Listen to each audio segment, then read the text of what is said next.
Simpsons' most irresponsible characters, and we've rattled off. We tried to both come up with a top 5, and there was overlap, so we ended up with a total of 7 on the list here. Let's take a look at number 1 on the list, and of course, you got to start with Homer J. Simpson. Doesn't know anything about his job, like right, absolutely nothing. You know, if he gets a pile of sugar off the side of the highway that he stole, he'll not go to work to try and peddle that off. So, like, for $1 a bag. It's not like he tries to be good at his job and just can't, you know, whatever. No, he don't even care. And I know some people don't like their job. You still got to show up and try. Well, and here's the thing with Homer and why he was number 1 on my job list for most irresponsible. It's one thing if you're bad at your job or you don't know anything about your job. It's another thing if you're bad at your job at a nuclear power plant as a safety technician, because the entire town is sort of depending on you to like not accidentally hit the wrong button and have like Chernobyl like 2.0. You know, and the other things on the list I know we you know are obvious to me. The selfish and rationing situations. We're on the camping trip with the Boy Scouts when they're out on the road. That's right. Yes. And he's like, "Oh, look, conserve water. Look, water all around everything." Can't drink that water. You got to desalinate it, Homer. There you go. And then, you know, the other one, the lack of awareness of children's fears. When, you know, Bart's got, you know, Sideshow Bob on, and he's popping in the room with chainsaws and butcher knives and hockey masks. Just no awareness of his childhood. Also, I know his heart was in the right place trying to build his son a bed, but like that clown bed would scare me. Like, I'm not getting into that bed, and you keep the lights on all night. When he built for Bart when he was a baby. I'm going to ask a silly question here. Is Homer Simpson actually a good father? He tried.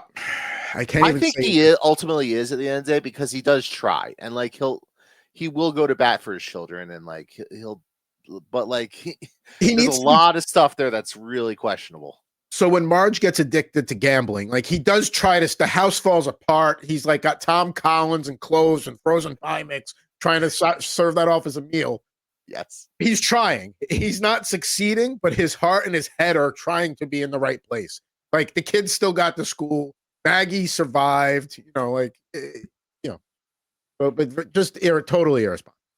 Just not somebody I would trust to, you know, come feed the dog on a weekend. You know, right. That's not happening. Next on the list, you know, C. Montgomery Burns. And, you know, of course, you know, we talk about lack of safety and awareness at a power plant. This guy sets the tone in that department. You know, employing ducks to move around nuclear waste, towing it around back and forth in the facility. No, it's just ducks. It's just a duck. They remember the duck's name? Smart, but they're not transport radioactive waste smart, I feel like. Do you remember the duck's name? No. It was Stewart. It's a good duck name. I feel like that's solid. It's a good duck name. If I had a duck, I would call him Stewart. He thought that the South American soccer team was his. That plane crashed on my property. Right. And him offering I can't remember the Eastern European immigrant's name, but he offered him a shiny penny. Yes. You know, he had that $1 trillion bill. He didn't, for a guy that supposedly has a lot of money, he didn't really take good care of it, you know, just handing it over to Castro, and then Castro, you know, does a Putin with the Robert Kraft Super Bowl ring and goes, "What do you mean?" Yes. What do you mean? That's where Putin got it from. Guaranteed. If you ever got a chance, if you ever had to like serve on trial, like somebody's got to answer that question. Did you get the idea for that from The Simpsons? Because the Simpsons did it first. They always, you know. And then you see the other things on the list there, you know, that he's not a morally responsible guy by any means. Yes, he's a rich guy, maintains a house and a power plant, but he is just anything to save a penny, he will make that decision. Right. Well, I mean, obviously he's dumping nuclear waste anywhere. All those bald children were raising suspicions, so I completely understand that. I also look at it as with the Homer thing, with him being a safety inspector. I don't blame you. I blame the person that hired you. And ultimately, like when it comes to what goes on at the power plant, like the buck stops with C. Montgomery Burns. So that's why he made my list there. I mean, and also he's evil, and like, you know, not quite like cartoonish evil, more like, like rich guy with too much money and power evil. Now let's talk about just straight up incompetence. Chief Wiggum.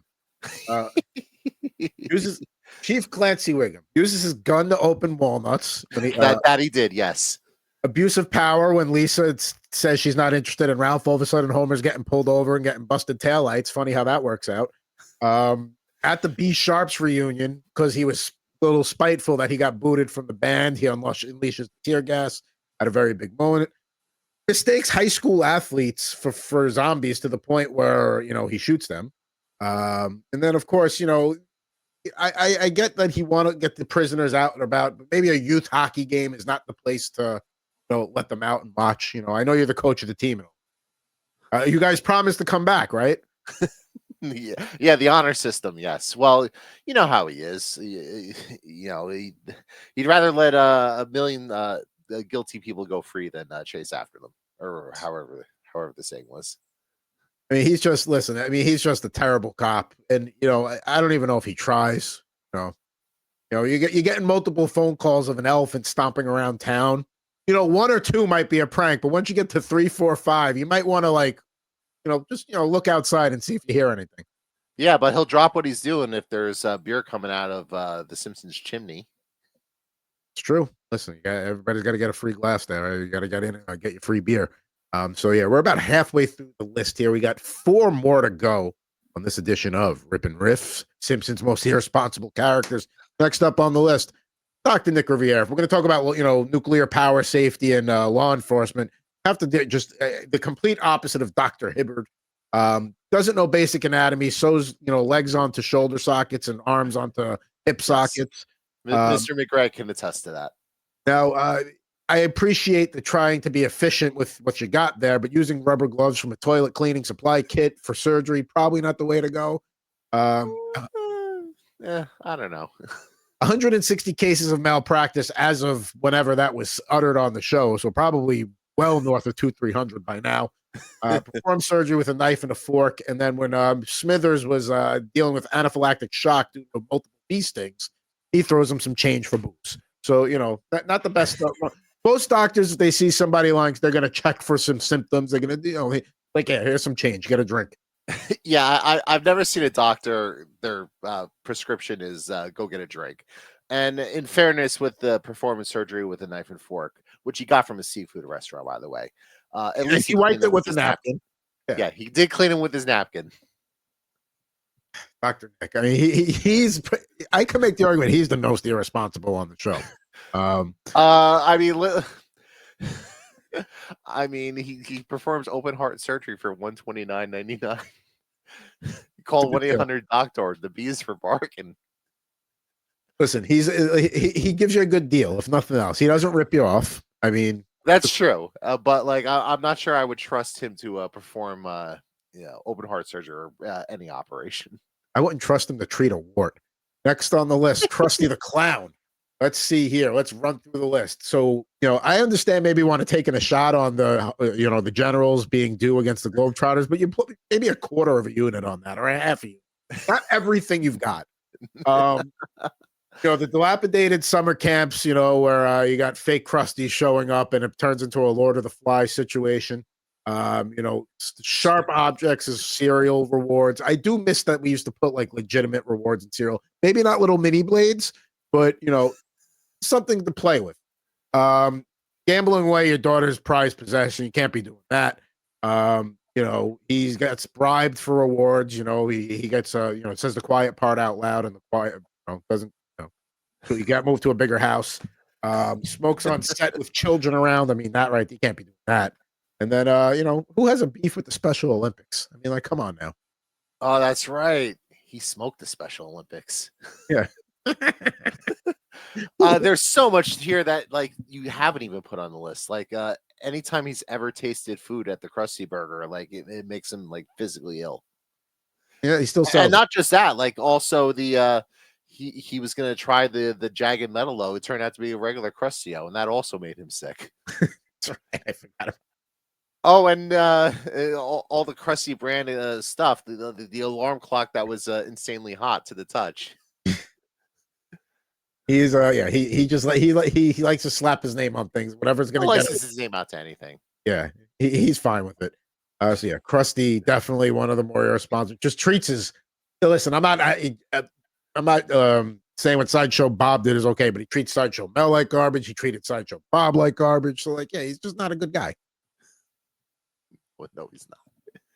Got 2 more on the list here, and this was one that was on your list. Otto Man drives the school bus under the drives the school bus under the influence, presumably twice a day. Not cleaning his hair out of the drain. That's what gets me. Like, come on, bro, you see that there? Just scoop it out and throw it in the trash or flush it. Something. Tries to tip the bus over on sharp turns. Can't be doing that with the school buses full. There was the Metallic episode where like they just like no, even they were like, nah, no way, not you. They went with Mole Man instead. And then I don't remember the Metallic. Is that a newer episode? That was one of the newer ones, like you post whatever season. I forget exactly what season it was from. Like, there's been a lot of Otto Metallica references over the years. No, they did like one of those guest appearances, like where their tour bus or whatever breaks down, and he offers to give him a ride, but then like something happens and you're not cool anymore or whatever. So it was like one of those like brief. They each have like a line or 2 appearances. That's it. Bart's trying to tell him there's gremlins on the side of the bus, referring to an actual gremlin. He sees a Mole Man driving a late 70s gremlin and right off the road. You can't be doing that. I mean, it is Mole Man, so I don't know. Yeah, like, look, there's a lot here with Otto Man. Obviously, the drug use, and like, I'm not judging someone who enjoys the occasional marijuana. Yeah, I'm not judging that, but you just can't be doing it with a school bus full of kids. They've also insinuated that like he has a girl named Crystal, so like I'm sure that was a crystal meth joke, and that I'm sure he's got a wide palette when it comes to different substances you can take. Now he did hire a Poison cover band for his wedding. I wouldn't say that's irresponsible. I'd say that's actually pretty cool. Do you remember what the Poison cover band's name was? No, I do not. It was Cyanide. Which, if you were going to have a Poison cover band, I think Cyanide would be a pretty good name for it. It's also a Metallica track off of the Death Magnetic. There you go. So there we go. And one last one to get to here before we wrap things up on this edition of Rip N Riff is, and this is an oldie but a goodie. Maybe you remember, or maybe you don't. Lionel Hutz, a lawyer that has no problem drinking scotch early in the morning. Repeatedly ran over a judge's child. You can't be doing that in general, but as a lawyer, that's really detrimental to your cause. The truth speech when Marge was a realtor. He did try to like pilfer from the Bouvier will. You can't be doing that. And so things get so bad for him that he might have to become Miguel Sanchez. When he's burning stuff up in the fireplace while babysitting for $10 in a bird cage that's already broken. There's a lot of stuff that was insinuated with Lionel Hutz that we never actually got to see on the show, and it's really unfortunate that Phil Hartman was murdered, because you could have gone a lot of different directions with Lionel Hutz's character in future seasons of The Simpsons, and you could have really gone down that wormhole. But I mean, at least he never put Skittles in beer and called it Skittlebrow like Homer. So there you go. That wasn't real anyway. That was something he made up, according to Apu. Oh, that's true. Well, he did get a pack of Skittles and a 6-pack of beer, though. So it actually might have been real. He might have just came up with the idea and just decided to do it. But Lionel Hutz, I feel like, would have been on that like second, if Phil Hartman was still with us, would have maintained as like that second tier of characters that are in every 4 or 5 episodes. Say like he would absolutely. I mean, Troy McClure too. Another one. Lyle Stanley or whatever the guy's name was from Lyle Lampley. Yeah, Lyle Lampley from the monorail guy. Yeah, that one like one time, but the other two absolutely hung around. So, R.I.P. Phil Hartman.